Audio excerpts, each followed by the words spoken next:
5.16 혁명은 안정된 자유민주헌정을 훼손한 것이 아니라 위기에 처한 자유민주헌정을 수호하고 재건한 순간입니다. 1972년에 10월 이슈는 공산주의와의 대결에서 이기는 실력 배양을 위해 중단없는 전진을 재결의한 또 한 번의 5.16 혁명입니다. 박정희 대통령 집권 18년은 한국인을 곤두름에서 해방시키고 비행으로 인도한 그 민족사에서 가장 위대한 전진의 시대입니다. 혁명 당시 윤보선 대통령은 올 것이었다고 말했습니다. 1960년 4.19로 민주당 정권이 권력을 잡았지만 1천만 노동인구 중 240만 명이 완전 실업자였고 200만 명은 잠재 실업자였습니다. 노인구의 거의 절반이 끼니를 걱정해야 했습니다. 정면 총리 정권은 경제발전 계획을 만장만거릴 뿐 경제나 수습에 전혀 영향을 발휘하지 못했습니다. 더 큰 문제는 대모천국인 상황에서 벌어진 그지만 이념적 정치적 혼란이었습니다. 1960년에만 침투 간첩이 100명 넘게 체포되었고 통일운동을 한다는 인사들의 월북 시도가 이어졌습니다. 1961년 3월 22일 야간 횃불 시위자들은 서울 명륜동 소재 장면 총리 집으로 몰려가 미군 철수와 김일성 만세를 외쳤습니다.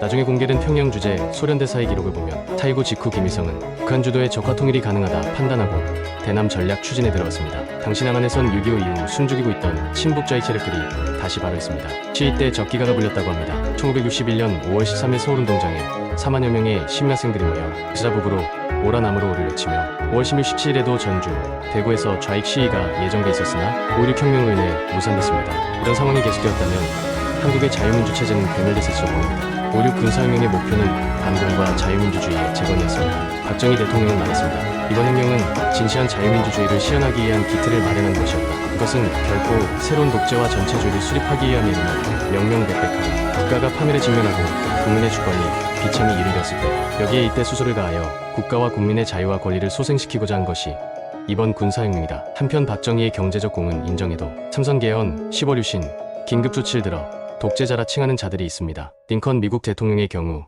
재임 중 비상대권을 내세운 긴급조치를 발동해 수백 개의 신문을 폐간시키고 3년 동안 1만 3천여 명을 투옥했습니다. 박정희 대통령 후반기 7년간 긴급조치로 처벌받은 이는 1000여 명에 불과합니다. 이런데도 박정희 대통령을 독재자라 칭할 수 있습니까? 자유민주주의는 탈취당할 위험이 있다는 것을 잊어서는 안 됩니다. 속은 이를 인식하고 2차 세계대전 후 나치와 공산당을 불허하는 과정 민주주의 체제를 구축했습니다. 정보기관인 헌법수호청을 통해 잠재적 용공의 신분자들을 끊임없이 사찰했고 공무원의 자유민주주의 본질서에 대한 충성사역을 의무화했습니다. 문제 있어 보이는 단체는 강제 해산했습니다. 유신 선포 당시 한국이 직면한 도전은 서독보다 훨씬 엄중했습니다. 한국의 자유민주주의 역사에서 가장 중요한 대결은 독재와 민주의 싸움이 아니라 자유민주 체제의 근본을 부정하고 위협하는 공산주의 세력과의 대결이었습니다. 박정희 대통령은 10월 유신 선포 특별선언에서 아무리 훌륭한 제도라도 이를 지킬 수 있는 능력이 없을 때에는 민주체제처럼 나약한 체제도 없다. 나는 우리 민주체제에 더욱 발전할 수 있는 활력소를 불어넣어주고 병의 기틀을 마련하고자 이 개혁을 단행하고자 한다고 말했습니다. 김대중 같은 야당 정치인들은 경부고속도로 건설은 물론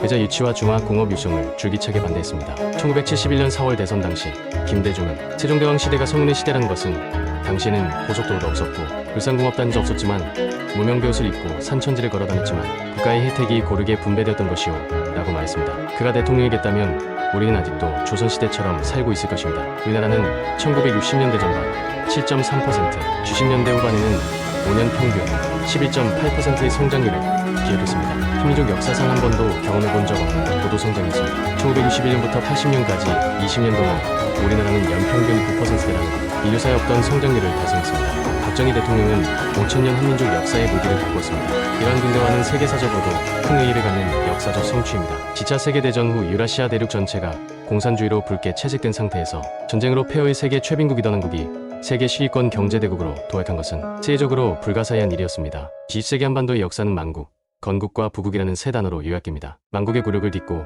근대국민 국가를 세운 지승만 대통령의 위협을 물려받은 박정희 대통령은 민족 중흥에 매진해 부강한 대한민국의 기틀을 다져놓고 그 위대한 삶을 마감하십니다. 그런 점에서 박정희 대통령은 근대화를 이룬 진정한 진보적 정치가이고 결코 잊어서는 안 될 우리 민족의 영웅입니다.